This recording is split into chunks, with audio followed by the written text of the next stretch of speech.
बानी पाकिस्तान कायद-ए-आज़म से मुताल्लिक़ उनके ज़ाती ड्राइवर आज़ाद के तासुरात।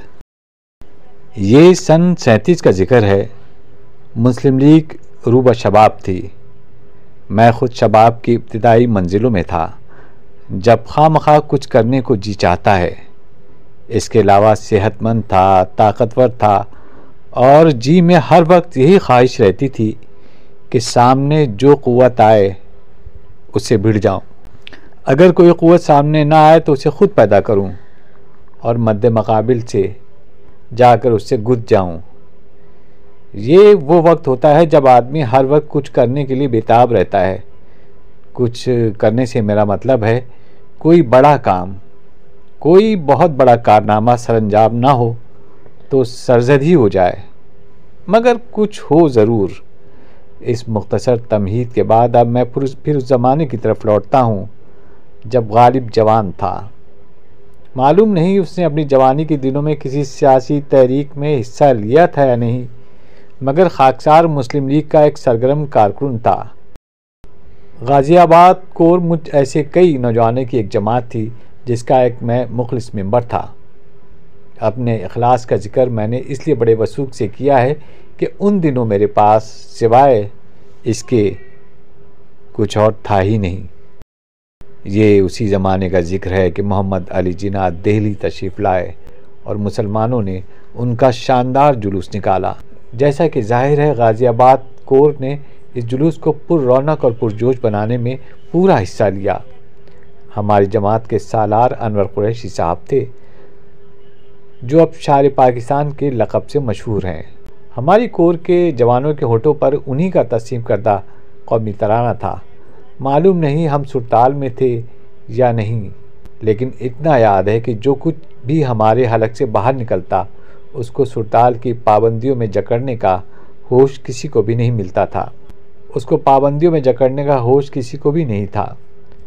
फरियाद की कोई लय नहीं है, नाला पाबंदे नए नहीं है।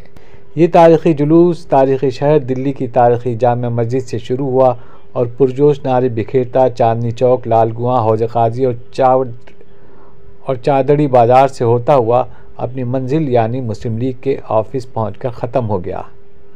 इज्तिमाई तौर पर इस तारीख़ी जुलूस में मोहम्मद अली जिन्ना साहब को कायद-ए-आज़म गैरफ़ानी ख़िताब से नाराज़न किया गया। उनकी सवारी के लिए 6 घोड़ों की फिटन का इंतज़ाम था। जुलूस में मुस्लिम लीग के तमाम सरकर्दा अरकान थे। मोटरों, मोटरसाइकिलों, बाइसिकलों और ऊँटों का एक हुजूम था, मगर बहुत ही मुनज़्ज़म। इस नज़्म को देख कर कायद-ए-आज़म, जो तबन बहुत ही नज़्म पसंद थे, बहुत मसरूर नज़र आते थे। मैंने इस जुलूस में उनकी कई झलकियाँ देखी। उनकी पहली झलक देखकर मेरा रद्द-ए-अमल मालूम नहीं क्या था। अब सोचता हूँ और तज्जिया करता हूँ तो सिर्फ इस नतीजे पर पहुँचता हूँ कि खुलूस चूँकि बेरंग होता है, इसलिए वो रद्द-ए-अमल भी यकीनन बेरंग था। उस वक्त अगर किसी भी आदमी की तरफ इशारा करके मुझसे कहा जाता, वो देखो तुम्हारा कायद-ए-आज़म है, तो मेरी अक़ीदत उसे कबूल कर लेती और अपने सर आँखों पर जगा देती। लेकिन जब मैंने जुलूस के मुख्तलिफ मोड़ों और पेचों में उनको कई मरतबा देखा तो मेरी तनुमंदी को धक्का सा लगा। मेरा कायद और इस कदर दुबला, इस कदर नहीं। गालिब ने कहा था, वो आए घर में हमारे खुदा की कुदरत है, कभी हम उनको कभी अपने घर को देखते हैं। वो हमारे घर आए थे, ये उनकी मेहरबानी और खुदा की कुदरत थी। खुदा की कसम मैं कभी उनको देखता था, उनके नहीफ़ व नज़ार जिस्म को, और कभी अपने हट्टे कट्टे डील डोल को। जी में आता कि या तो मैं सिकुड़ जाऊं या फैल जाऊं, लेकिन मैंने दिल ही दिल में उनके अपने नातवा दस्तबाजू को नज़्र बस से महफूज रखने के लिए दुआएं भी मांगी। दुश्मनों पर उनके लगाए हुए ज़ख्मों का चर्चा आम था। हालात पलटा खाते ही रहते हैं। मालूम नहीं पलटों का नाम हालात है या हालात का नाम पलटे। बहरहाल कुछ ऐसी सूरत हुई कि दिमाग में आर्ट का कीड़ा जो कुछ देर से सो रहा था जागा और आहिस्ता आहिस्ता रेंगने लगा। तबीयत में ये उकसाहट पैदा हुई कि बॉम्बे चलकर इस मैदान में किस्मत आजमाई की जाए। ड्रामे की तरफ बचपन से ही मायल था, सोचा कि शायद वहाँ चलकर अपने जौहर दिखाने का मौका मिल जाए। कहाँ खिदमत कौम व मिल्लत का जज्बा और कहाँ अदाकारी का खप्त। इंसान भी अजब मजमूए अजदाद है। बॉम्बे पहुंचा। इन दिनों इंपीरियल फिल्म कंपनी अपनी जोबन पर थी। यहाँ पर रसाई गो बहुत ही मुश्किल थी, मगर किसी न किसी हीले से दाखिल हो ही गया। 8 आने रोज़ पर एक्स्ट्रा के तौर पर काम करता था और ये ख्वाब देखता था कि एक रोज़ आसमान फिल्म का दरख्शिंदा सितारा बन जाऊंगा। अल्लाह के फजल से बातूनी बहुत हूँ, खुश गुफ्तार ना सही तो कुछ ऐसा बदगुफ्तार भी नहीं। उर्दू मादरी ज़बान है जिसे इंपीरियल फिल्म कंपनी के तमाम सितारे नाआशना थे। इसने मेरी मदद दिल्ली के बजाय बम्बे में की। वो यूँ कि वहाँ के करीब करीब तमाम सितारों ने अपनी गर्दिशों का हाल मुझसे लिखवाया और पढ़वाया करते थे। उर्दू में कोई ख़त आता तो मैं इन्हें पढ़ के सुनाता, उसका मतलब बताता, उसका जवाब लिखता, मगर इस मुंशीगिरी और खुतूत नवेशी से कोई खातिर खा फ़ायदा न हुआ।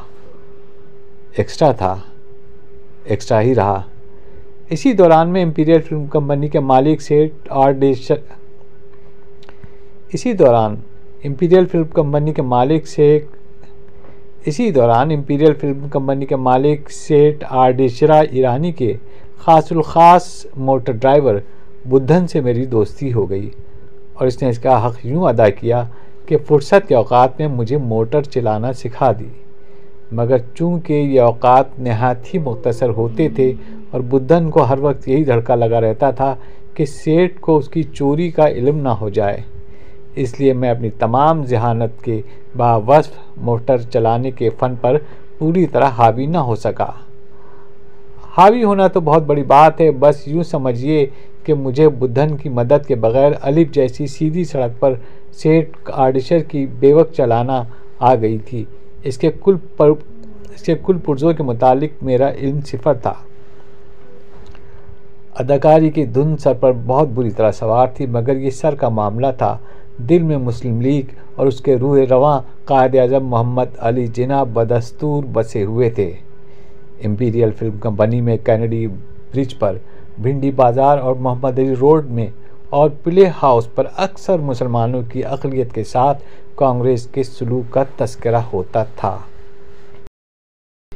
इंपीरियल में सब जानते थे कि मैं मुस्लिम लीगी हूँ और कायद-ए-आज़म मोहम्मद अली जिन्ना का नाम लेवा, लेकिन ये वो ज़माना था जब हिंदू किसी के मुंह से कायद-ए-आज़म का नाम सुनकर उसके जानलेवा नहीं हो जाते थे।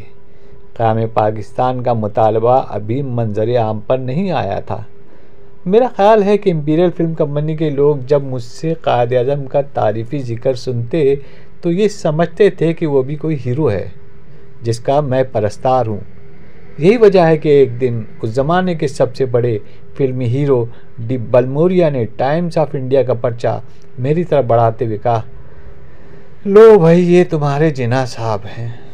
मैं समझा इनकी कोई तस्वीर छपी है। पर्चा बलमोरिया के हाथ से ले लिया, उलट पलट के देखा, मगर उनकी छवि नज़र न आई। मैंने इससे पूछा, क्यों भैया, कहाँ है उनका फ़ोटो?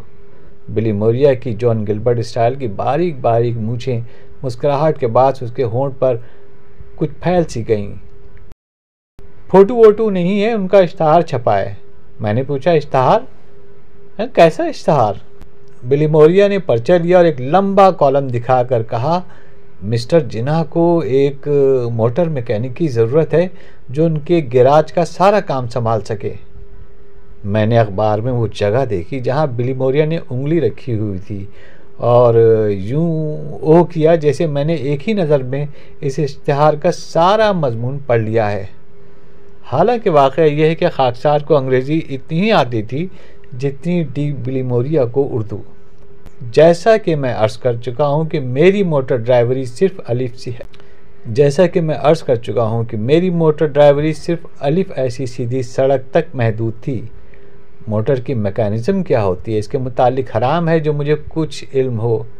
सेल्फ दबाने पर इंजन क्यों स्टार्ट होता है? उस वक्त अगर मुझसे कोई ये सवाल करता तो मैं यकीनन ये जवाब देता कि ये कानूनी मोटर है।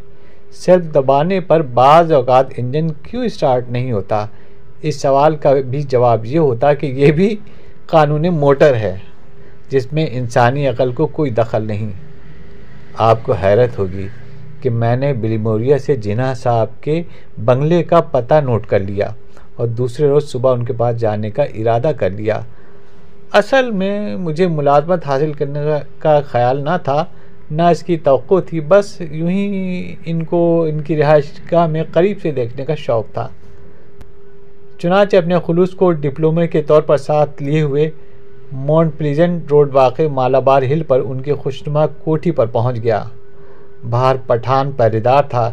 कई थानों की सफ़ेद शलवार, सर पर रेशमी लुंगी, बहुत ही साफ़ सुथरा, बारोक, ग्रांडियल और ताकतवर। इसको देखकर मेरी तबीयत खुश हो गई। दिल ही दिल में कई मरतबा मैंने उसके और अपने डंडर की पैमाइश की और ये महसूस करके मुझे बड़ी अजीब सी तस्कीन हुई कि फ़र्क बहुत मामूली है, यही कोई 1 आधा इंच का होगा। मुझसे पहले और कई उम्मीदवार जमाते सब के सब अपने असनाद के पलंदे बगल में दाबे खड़े थे। मैं भी इनमें शामिल हो गया। बड़े मज़े की बात यह है कि असनाद तो एक तरफ रही, मेरे पास ड्राइविंग का मामूली लाइसेंस तक नहीं था। उस वक्त